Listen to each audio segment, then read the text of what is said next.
En las profundidades del corazón de África se alzaba antaño un reino, cuya leyenda esconde historias que aún hoy están rodeadas de misterio. Durante 2000 años, los faraones egipcios sembraron de guerra las tierras del sur, la antigua Nubia. Egipto no cesó en su deseo de conseguir oro y riquezas, esclavizando a la población. Pero a medida que el poder de los faraones se disipaba, un nuevo y gran poder crecía, el de un reino olvidado hoy en día, un reino de mujeres. ¿Quién construyó estos soberbios templos? ¿Quiénes fueron las desconocidas y poderosas reinas negras? En la actualidad, los arqueólogos trabajan para desenterrar los secretos de una cultura que floreció durante 7 siglos a orillas del Nilo Medio. Los investigadores retiran el velo del olvido que cubría los palacios y pirámides del corazón de África.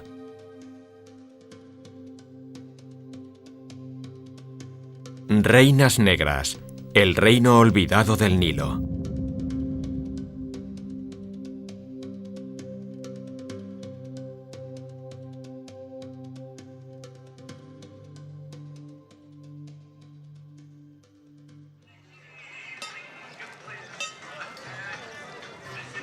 En el mercado de Shendi, al norte de Sudán, nos unimos al egiptólogo alemán Christian Loven, del Museo Kessner en Hannover.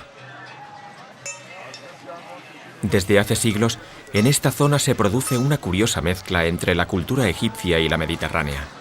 El egiptólogo Christian Loven muestra gran interés por los conflictos que surgieron a raíz de los encuentros entre los faraones y los habitantes del África Negra.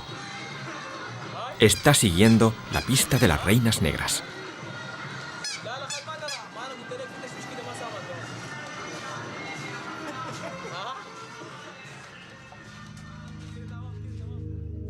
El reino de aquellas prominentes y olvidadas dirigentes se alzaba en el actual Sudán, en el centro de África.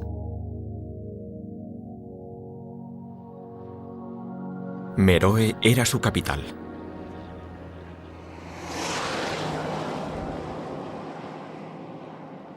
Christian Loven se dirige a la montaña sagrada de las Reinas Negras. El viaje a través del sur del Sáhara es largo y duro. En el norte el ambiente es más seco. La sufrida y escasa vegetación va desapareciendo progresivamente. Loven se dirige a visitar uno de los lugares más sagrados del mundo antiguo, aquí en medio del desierto. Tras 18 horas de viaje, se halla por fin ante la montaña sagrada de la que nació el universo.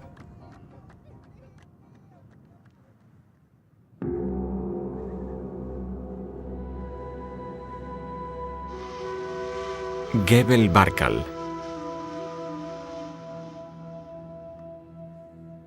La leyenda cuenta que el áspid de Egipto surgió de esta montaña sagrada en la aurora de los tiempos.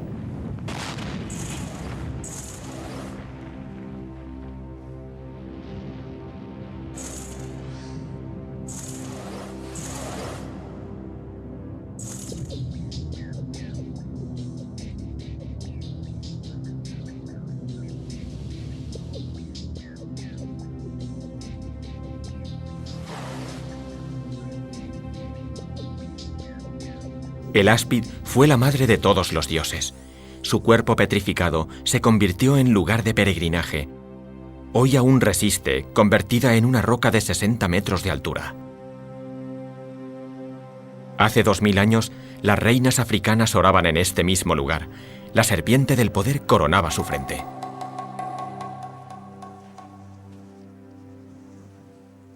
Murtada Mohamed, egiptólogo sudanés, conoce esta tierra como la palma de su mano.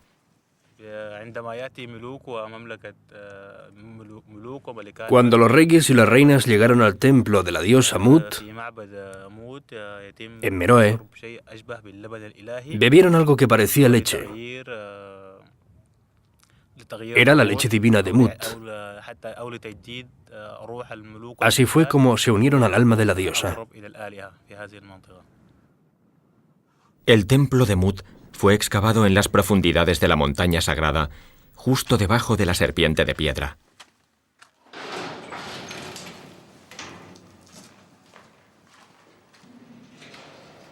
Unos relieves terriblemente erosionados decoran las paredes de las habitaciones. Desde el flanco de la montaña se alza la serpiente del poder, coronada por el sol, fuente de vida. Divinidades ancestrales del amanecer de los tiempos nos observan desde estos muros.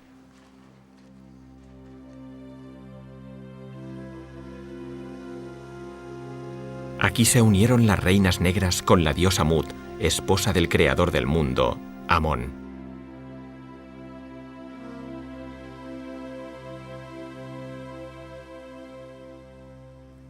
Gebel Barkal fue el centro religioso más importante del imperio meroítico. Las reinas negras debían peregrinar por lo menos una vez en la vida hasta aquí para legitimar su poder.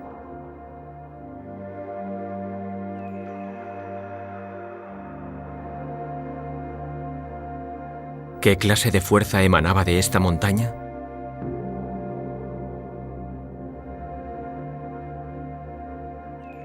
Para obtener una respuesta, debemos adentrarnos en las entrañas de su civilización. Nos dirigimos al sur, a Meroe, la capital de las reinas negras.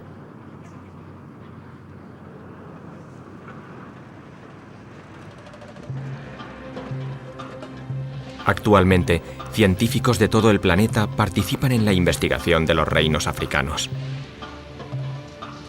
El francés Vincent Rondeau vive en Sudán desde 1988. Rondeau es también un experto egiptólogo.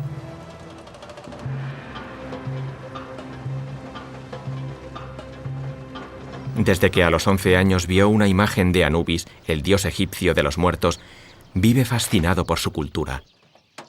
Lleva 4 años estudiando vestigios de muros de la época meroítica.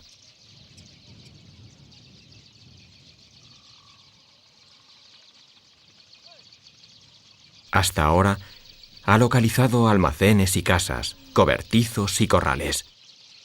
¿Era este un punto de comercio, un lugar de descanso, un alto dentro de una importante ruta de caravanas que cruza toda África?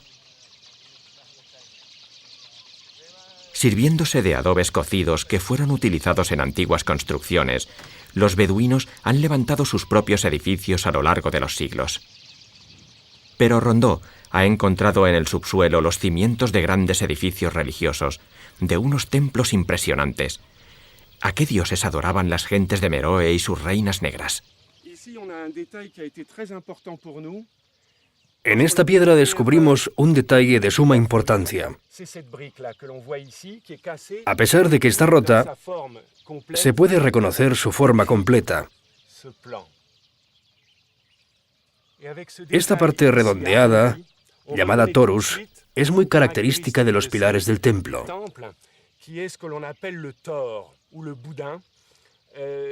Es un ornamento que recorría todo el edificio para decorarlo.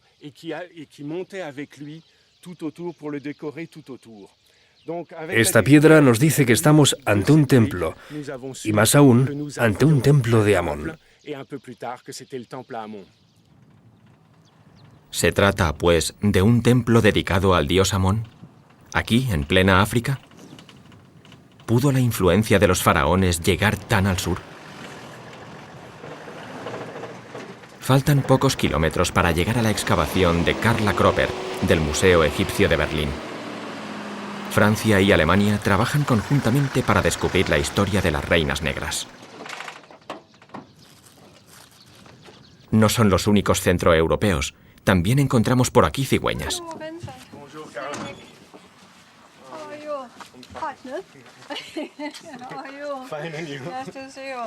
Las sepulturas de Naga se han convertido en estos últimos años en un punto de encuentro científico. Aquí confluyen los descubrimientos arqueológicos. Hoy hemos terminado 1 hora antes. Ahora mismo estamos a 44 grados, a la sombra. Solemos trabajar hasta las 3, pero hoy hemos parado a las 2:30. Es imposible continuar. Ni siquiera los trabajadores locales lo resisten. Pero la ciencia no conoce descanso. Carla Cropper quiere presentarle a Bunsen su último hallazgo. El arqueólogo se pregunta si contribuirá a demostrar sus teorías.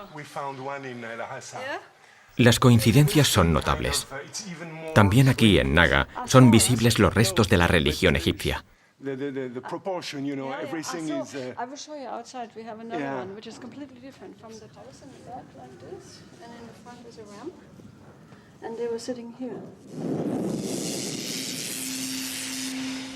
Hace 2000 años se erigió en Naga el templo de Amón.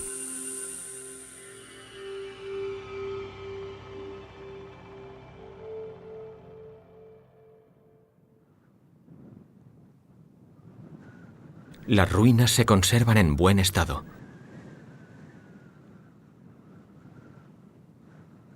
En las columnas de arenisca aún se reconocen, a pesar de su desgaste, los extraños símbolos y los relieves de las reinas negras.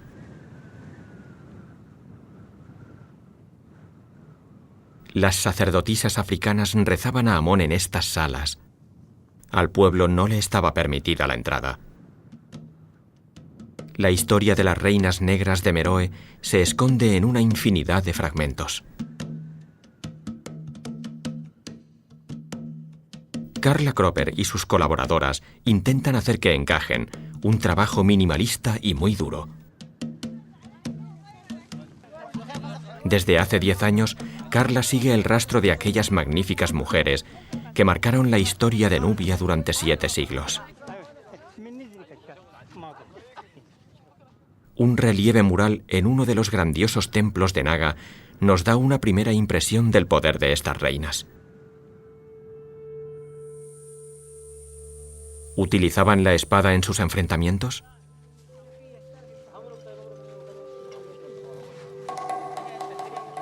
«55 beduinos trabajan para Carla Cropper. Se tienen que retirar cientos de metros cúbicos de arena y piedra. Tras más de 2000 años de inclemencias meteorológicas, una gruesa capa de sedimentos cubre las ruinas de otro templo descubierto recientemente.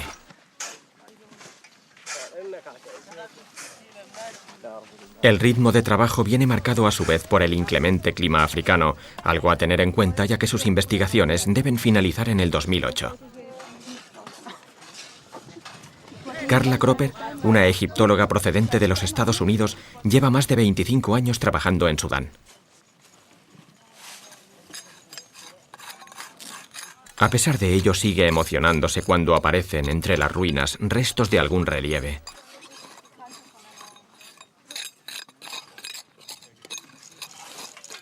¿Cuándo se construyó este templo? Actualmente creemos que este templo, como el resto de la ciudad de Naga, se erigió entre el año 50 y 150 a.C., es decir, en la época meroítica. De alguna manera, correría paralela a las épocas griega, helénica y romana en Egipto. Pero se trata de una cultura sudanesa autónoma, de carácter local, que ya se había independizado y olvidado cualquier influencia egipcia.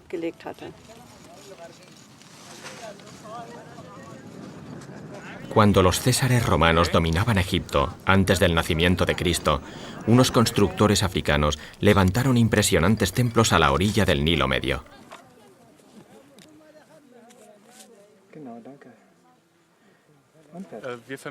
Estamos haciendo una proyección horizontal del templo.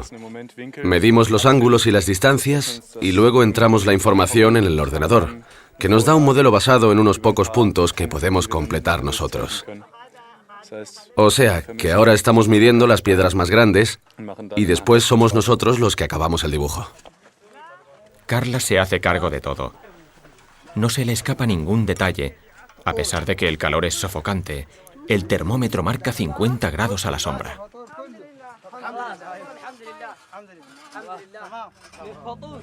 Arriba, en el templo grande, los dos arqueólogos discuten sobre la figura del dios Amón. Esta escultura guarda poca semejanza con la representación griega. El Amón de Meroe parece un carnero. Curiosamente, en la antecámara, unos carneros de piedra guardan la paz del lugar. ¿Por qué razón las reinas negras le otorgaron una nueva forma al dios egipcio Amón? Esta clase de carnero que vemos aquí es, con toda certeza, un motivo africano local. Es incluso muy probable que el carnero, si consideramos que representa al dios Amón, fuese adoptado posteriormente por los egipcios. La forma de estos carneros es muy interesante. Son notablemente diferentes de los de Egipto. Estos son voluminosos, son unas moles y tienen el pelo rizado.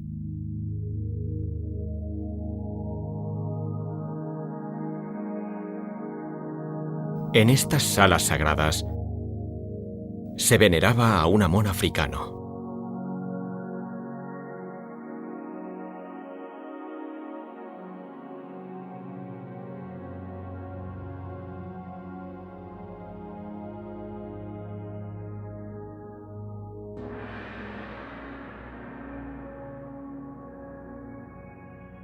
Las reinas de Meroe adoptaron muchos dioses de la cultura egipcia para luego africanizar su forma.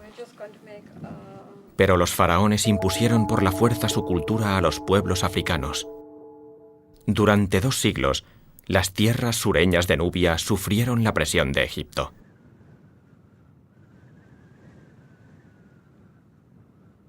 Para el faraón Tutmosis III, esta parte de África, 1500 años antes de las reinas negras, era solo una fuente de materias primas, el granero de su próspero imperio. Tutmosis III se limitó a coger todo aquello que deseaba. Sus ansias por los fornidos esclavos negros del sur eran irrefrenables. Cientos de miles de ellos fueron llevados al norte.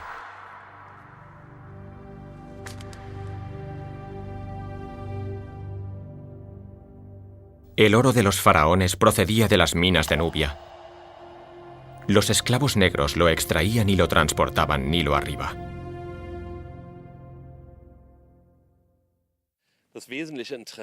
El interés de Egipto por Nubia era meramente material. Recursos como el tan buscado oro egipcio y los esclavos se encontraban en Nubia, punto clave a su vez de un corredor hacia el África interior, por el que se transportaban objetos de lujo hasta Egipto. Por esta razón, Egipto debía controlar Nubia. Tutmosis hizo como sus antecesores y predecesores. Nubia, con sus rutas comerciales, su oro y sus esclavos, aseguraba la unidad del poder y el bienestar de la nación. Una y otra vez, las legiones de los faraones regresaban al sur, sembrando miedo y desesperación. El faraón Sesostris había declarado no exento de cierta soberbia. La batalla es valor y la retirada una vergüenza. Al ser atacados, los nubios suplican misericordia. No son un pueblo que merezca respeto alguno. Son enemigos de corazón débil. El faraón lo ha visto con sus propios ojos. Es la verdad. El faraón Ramsés II el Grande se hizo representar en este relieve pegando a un hombre negro. El oro, los esclavos, el poder, era lo único que importaba. Egipto se vio rodeado por sus enemigos políticos, asiáticos, liberianos e incluso africanos, lo que llegó a causar aún más guerras. El resultado final fue un largo conflicto entre norte y sur. La supremacía militar del norte le permitía a este tomar lo que deseara, abusando de los pueblos del sur.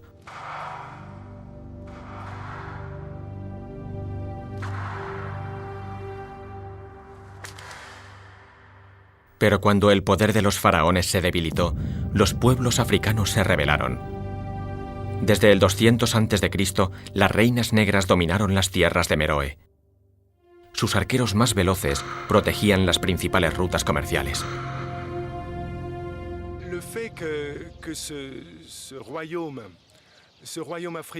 El hecho de que este reino africano estuviese en contacto con el resto del mundo mediterráneo, en el sentido amplio de la palabra, fue crucial.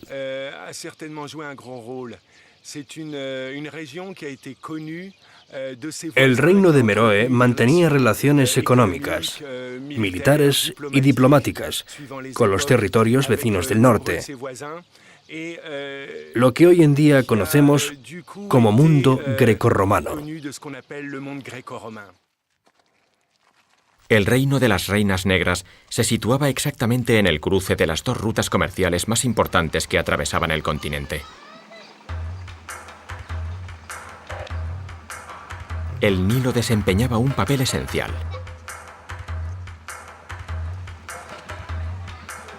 Durante siglos, el río que nace en el corazón de África fue la arteria vital del país, asegurando en mitad del desierto una inagotable fuente de agua dulce para la supervivencia y la fertilidad.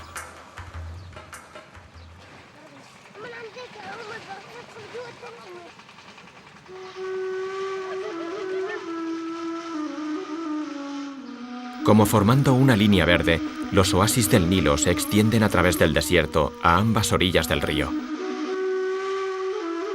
Vegetación en medio del Sáhara. Ahora el agua se consigue a través de unas rudimentarias bombas que proporcionan agua a los campos.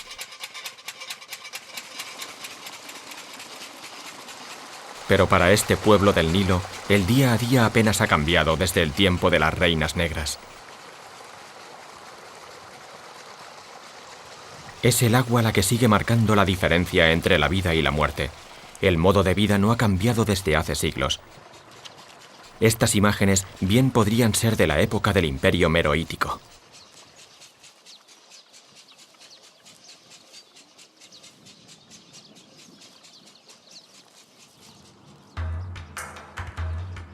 Los pescadores todavía salen bien temprano hacia el Nilo. Nada ha cambiado. Como si el tiempo se hubiese detenido.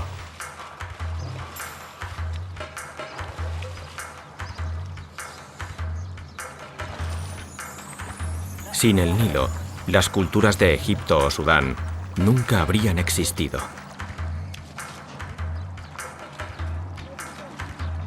Por el río, los faraones trajeron su cultura hacia el sur, y por el río se llevaron los tesoros de África.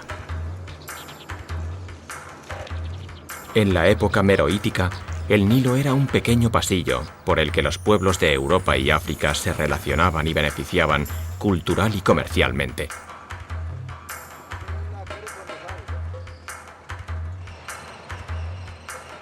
El puente más cercano está a 800 kilómetros al sur. Tras horas de espera, finalmente llega el ferry. Loven regresa ahora de Gebel Barkal y deja el desierto Bajuda tras de sí.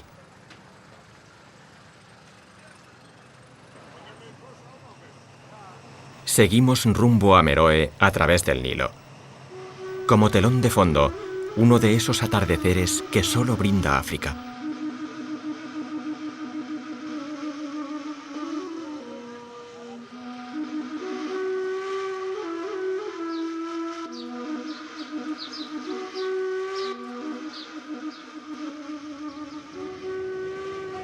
Loven se dirige a las sepulturas de las Reinas Negras, muy cerca de la antigua capital de Meroe.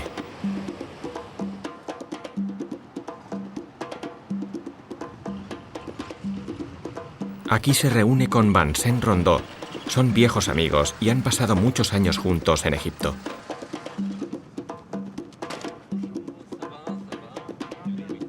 A 2000 kilómetros al sur de Gizeh se topan con formas que les son familiares.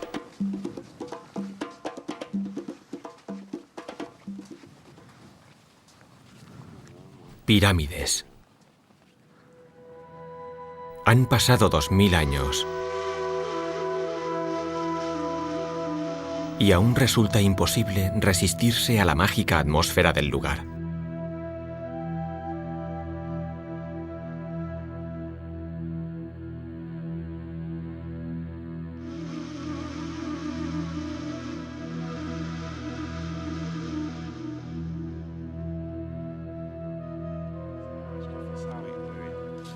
Aquí, en las sepulturas de las reinas negras, Loven y Rondeau intentan reconstruir la época de mayor influencia de las culturas del Mediterráneo sobre Egipto, con Meroe en su punto álgido como capital del reino.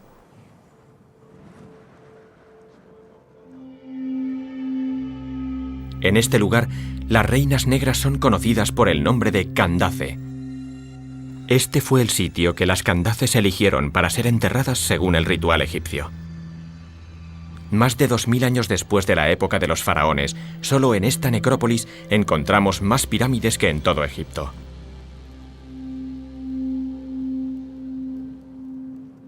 Es probable que todavía aparezcan más restos de aquella época. Los arqueólogos han descubierto la tumba de una Candace.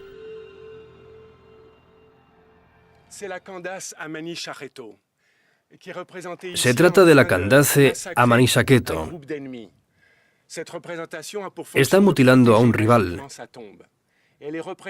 Este es un signo protector de las tumbas. Lleva un arco y una lanza, lo que confirma su papel en la sociedad meroítica.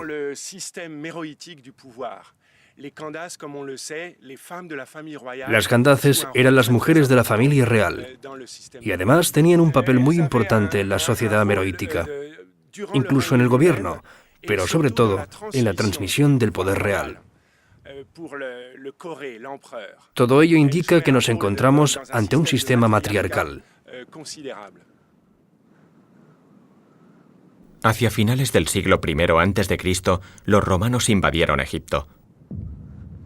Y a continuación enviaron sus tropas hacia las tierras de las reinas negras. Esto no asustó a la reina Amanisaketo, que hizo frente al invasor demostrando gran valor.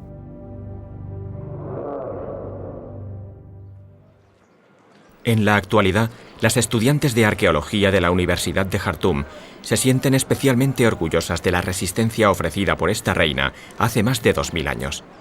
Su profesora, Intizar el-Zein, ha investigado la vida de la reina Amanisaketo. Estas mujeres no eran solo las reinas de Meroe, sino que eran guerreras, sacerdotisas y madres. Tenían responsabilidades sociales. Para mí eran grandes, majestuosas. Creo que tomaban una decisión importante. No podían dejar de lado su ancestral relación genética con la soberanía africana. En cuanto a la derrota que infligieron a los romanos cuando intentaron invadir Nubia, se trata de una demostración de que las mujeres podían luchar. Imaginaos lo que debió ser ese enfrentamiento.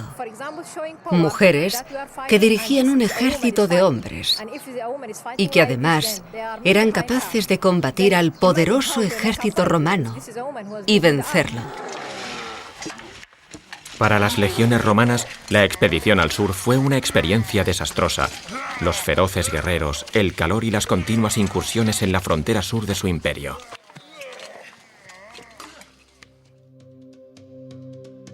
En la capital de Meroe se encontró un busto de bronce del emperador Augusto.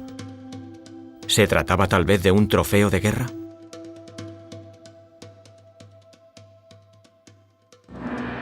De aquí no pasaréis. Amanisaketo estableció una frontera y dejó que los cuerpos sin vida de los legionarios se pudrieran en el desierto. Esa fecha debió representar una significativa victoria para el reino de Nubia, y Roma se vio obligada a firmar la paz.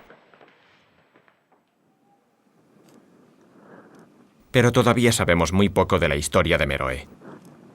Una historia que puede se halle escrita en los extraños jeroglíficos de los muros de las tumbas. En la actualidad, la escritura meroítica todavía no ha sido descifrada. Los expertos apuntan que podría ser una peculiar mezcla de elementos egipcios y africanos.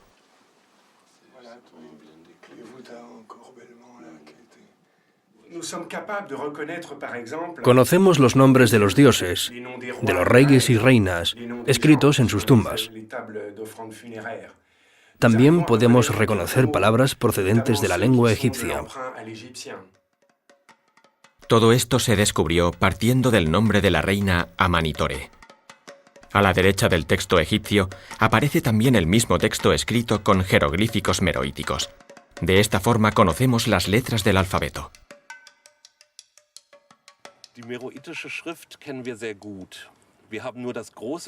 A pesar de conocer muy bien la escritura meroítica, con lo que podemos leer letras, palabras e incluso algunas oraciones, continuamos sin saber lo que significan, ya que desconocemos cómo se articula la lengua en que fueron escritos.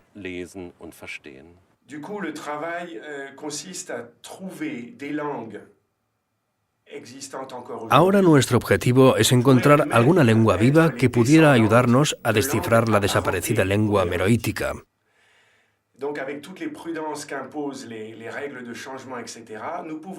Así pues, a través del estudio de estas lenguas y siempre atentos a posibles cambios lingüísticos, podemos obtener material y contrastarlo con una lengua que desapareció hace muchísimo tiempo, en el año 300 después de Cristo.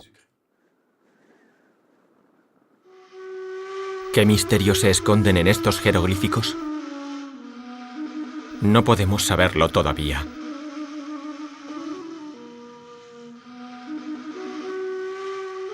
Para mayor desgracia, las tumbas de las Candaces fueron saqueadas. Casi todas las pirámides han sido asaltadas y vaciadas por aventureros y buscadores de tesoros.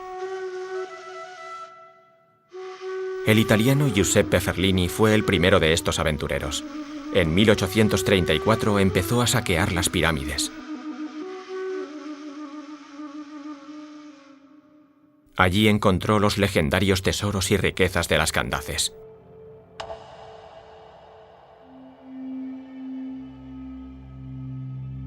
Después, el asalto masivo de los saqueadores fue inevitable.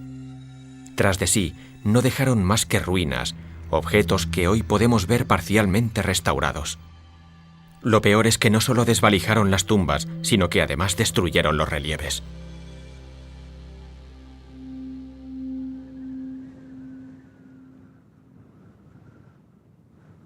En aquella época, las pirámides de Meroe constituyeron el proyecto arquitectónico más ambicioso del continente africano, tal y como vemos en esta reconstrucción.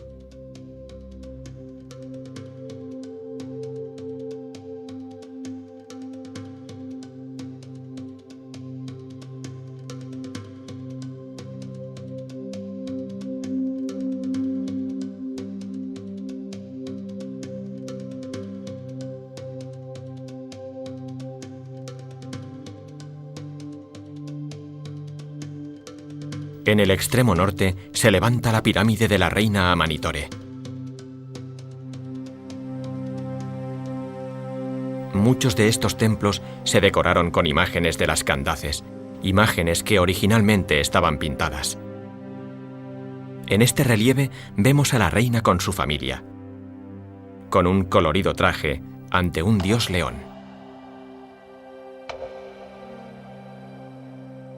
A su lado está su marido, el rey Natakamani, y su hijo Africankare. El dios león los bendice con el símbolo egipcio de la vida. Amanitore se legitimaba así ante su pueblo.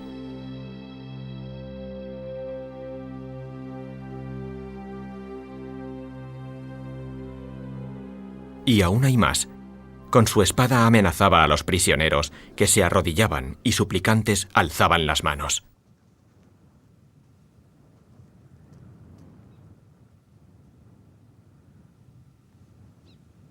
Pero ¿quién fue realmente esta poderosa mujer?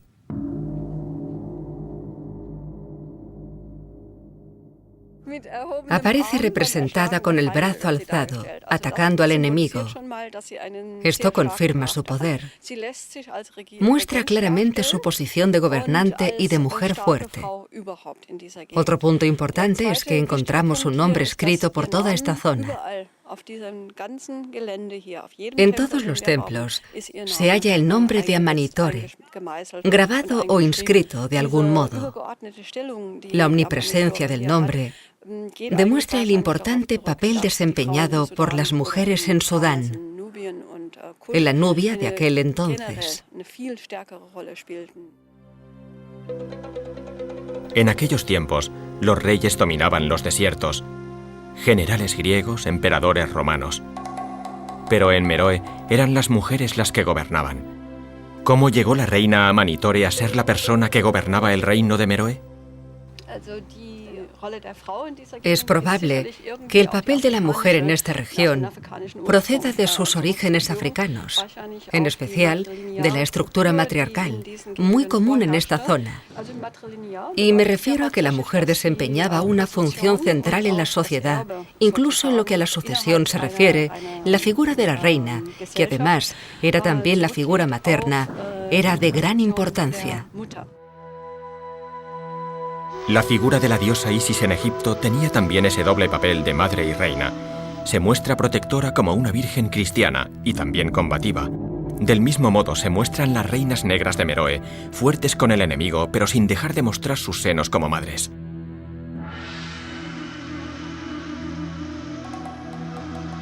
Se muestra la sensualidad del cuerpo femenino y la fertilidad. Todo ello es una representación del bienestar en la tradición del continente africano.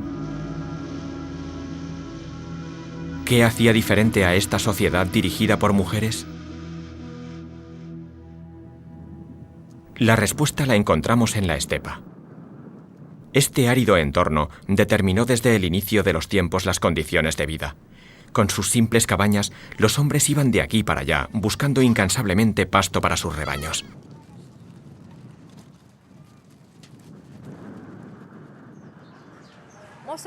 La mayoría de los estudios se centran en los palacios y los templos. Para entender el papel de la mujer de a pie, también deberíamos estudiar los asentamientos más a fondo. Olvidemos por un momento a las reinas. La mujer tradicional, ¿qué papel desempeñaba? ¿Qué hacía habitualmente? Según la tradición africana, la mujer era el centro de la familia. Al igual que los dioses, tenía la capacidad de generar vida. La madre era la propietaria de todo, y sus hijas eran las herederas. A cualquier hombre le agradaba la idea de casarse con una mujer fuerte y fértil.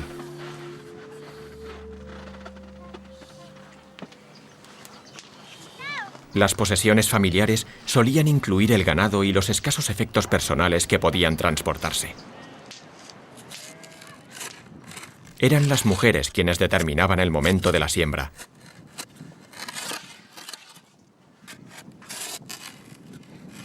El durrag, el mijo típico del Sudán, era hace 2000 años el alimento básico de los nómadas esteparios y de las reinas de Meroe. Agua, sal y mijo era lo único que la madre podía ofrecer a su familia. La carne y las legumbres eran un lujo. Y las mujeres también mandaban en el hogar y la cocina, pero siempre desde una posición eminente y respetada. Lentamente, la arqueología ha ido arrojando un poco de luz sobre la vida cotidiana de esta sociedad matriarcal africana.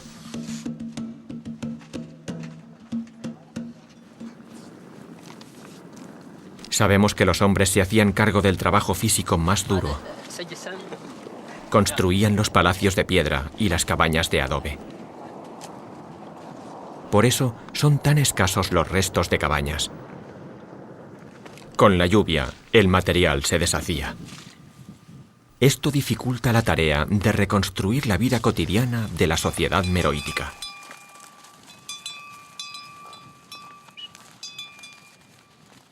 Ya entonces el carnero de Amón era el centro de atención. Los pastores de la zona, aún hoy, salen todos los días en busca de un par de briznas verdes. Aquí todavía permanece todo igual. Las condiciones del entorno aún condicionan el ciclo vital de la población. La supervivencia familiar dependía de la salud del rebaño. Si no llovía, los habitantes del Sahé, al igual que ahora, no podían comer.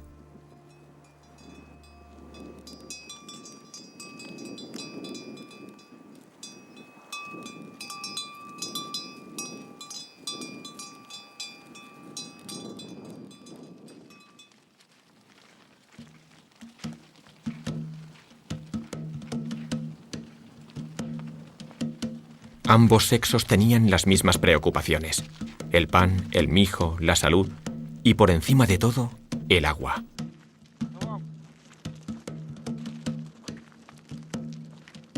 A 40 kilómetros del Nilo, conseguir la cantidad diaria de agua se convierte en un verdadero problema.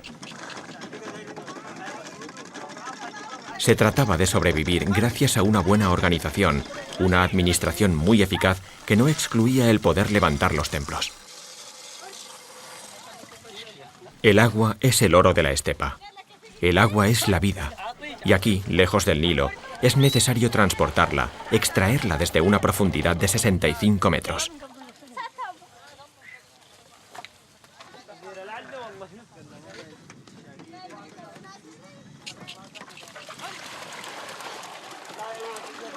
Estos pozos de abastecimiento se usan desde hace siglos.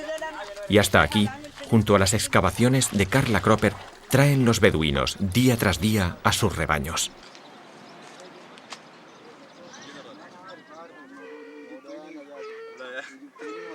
Los arqueólogos han llegado hasta aquí para estudiar y arrojar luz sobre cómo se organizaba esta sociedad hace 2000 años.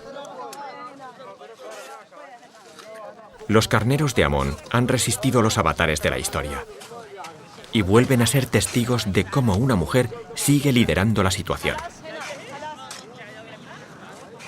Se trata de Carla Cropper, directora de la excavación. Los hombres atienden sus instrucciones, algo que no deja de sorprender. La arqueóloga se ha adaptado a las costumbres africanas rápida y fácilmente. ¿Pero no habían descansado ya? Yala.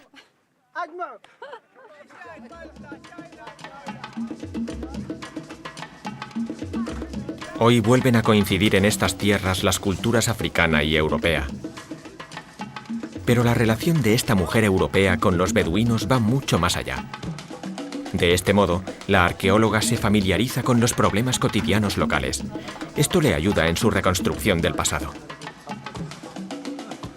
Sirviéndose de sofisticados métodos arqueológicos, Carla registra minuciosamente todos los hechos y datos. Recientemente han realizado un descubrimiento fascinante. En esta inscripción meroítica aparecen una serie de letras. La traducción fonológica nos da el nombre del constructor del templo número 200, el rey Amanica Rekerem. El resto del texto no podemos traducirlo, pues desconocemos la lengua.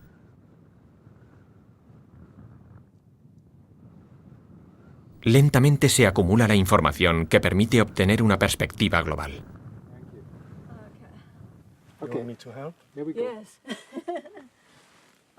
¿Era esta mujer desconocida, de sonrisa sensual, la poderosa Candace del rey?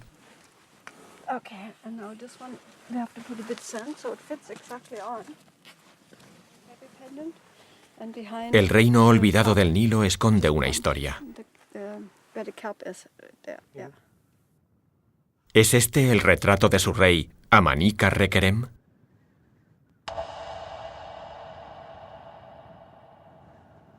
Carla descifra pieza a pieza este enigmático rompecabezas. A menudo se deduce el sentido de las piedras después de limpiarlas a fondo y probar cientos de combinaciones posibles.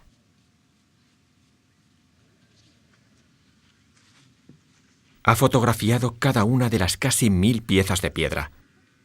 Además, también anota todas sus características.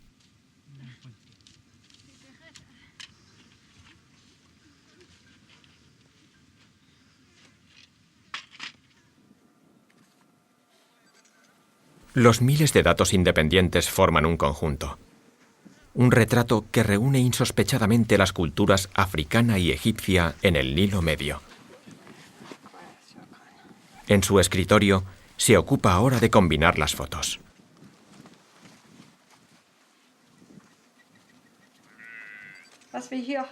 Lo que tengo aquí es un primer intento de reproducir el muro del templo número 200.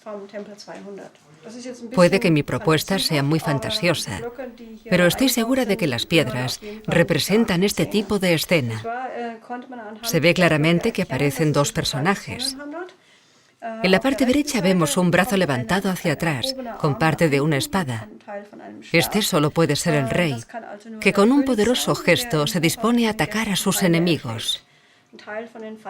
Aquí tenemos una sección de los enemigos. Ahí se pueden distinguir sus cabezas y el típico gesto rogando clemencia. Entre los pies tenía un león que le habría ayudado a derrotar a los adversarios.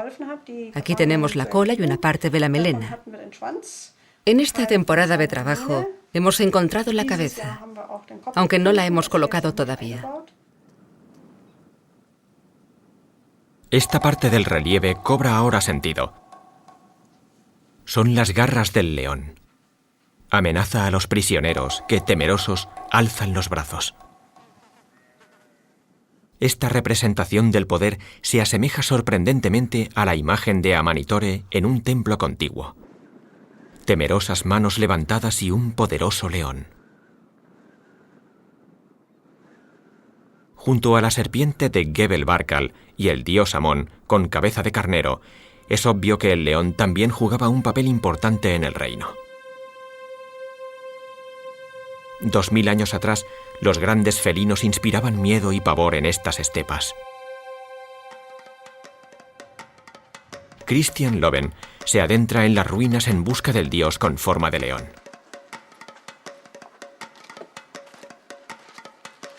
Numerosos relieves, conservados en buen estado, muestran al león como un dios temible, el dios Apedemac. El dios león Apedemac es la divinidad más importante del panteón meroítico. Él es quien da la vida, no solo a los reyes meroíticos, sino a las Candaces. Les dota de fuerza para vencer al enemigo. En la cultura meroítica abundan los templos dedicados al poderoso dios león, el león de la vida.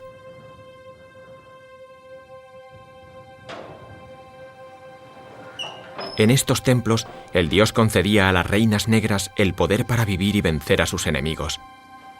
Apedemac es un dios puramente africano que solo existe en el panteón de Meroe.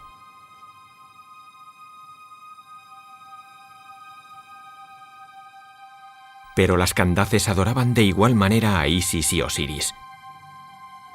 En Meroe se mezclan la espiritualidad africana y egipcia. Una de las mejores cualidades de las reinas era su capacidad creadora.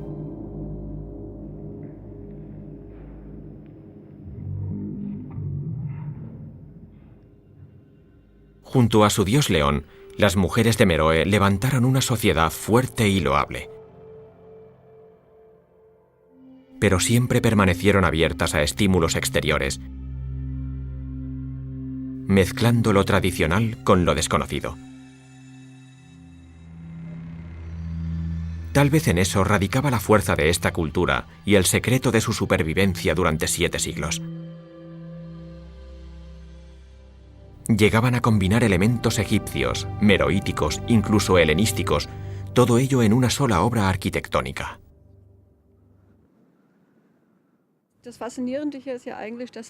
El mestizaje resultante es fascinante.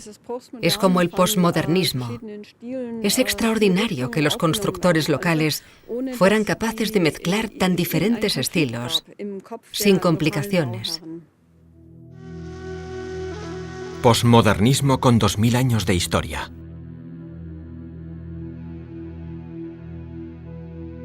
Las reinas negras de Meroe, que descansan eternamente en estas pirámides, no fueron solo líderes de gran carisma que ejercieron su mandato con espíritu tolerante y multicultural hasta que la fuerza de la serpiente y el dios león se apagó.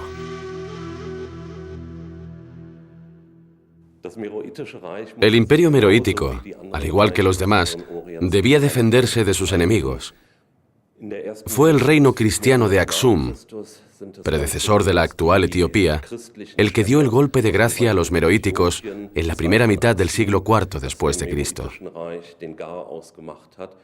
Pero fueron los nómadas de la zona, con sus continuas incursiones en las ciudades meroíticas, los que terminaron definitivamente con el reino de Meroe.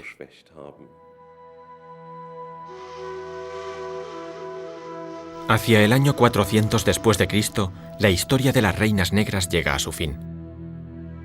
Pero muchos de sus secretos permanecerán ocultos hasta que la lengua sea descifrada. Durante 2000 años, los faraones egipcios, en su busca de oro, riquezas y esclavos, mantuvieron en guardia a los habitantes de las tierras del sur. Y fueron las poderosas reinas negras las que devolvieron el orgullo al continente africano. Crearon una precoz sociedad multicultural y diversa en el mismo corazón de África. Una sociedad que se mostró receptiva a las culturas y religiones vecinas y cuyos reyes y reinas supieron adaptarse a cada nueva incertidumbre. Sin embargo, la guerra no se ha detenido. La lucha incesante por el agua y los pastos, por dominar las rutas comerciales y por las materias primas no han cesado. Aún hoy se suceden las muertes de los campesinos africanos de la sudanesa Darfur huyendo de las milicias árabes del norte. El eterno conflicto en el corazón del continente negro se mantiene vivo.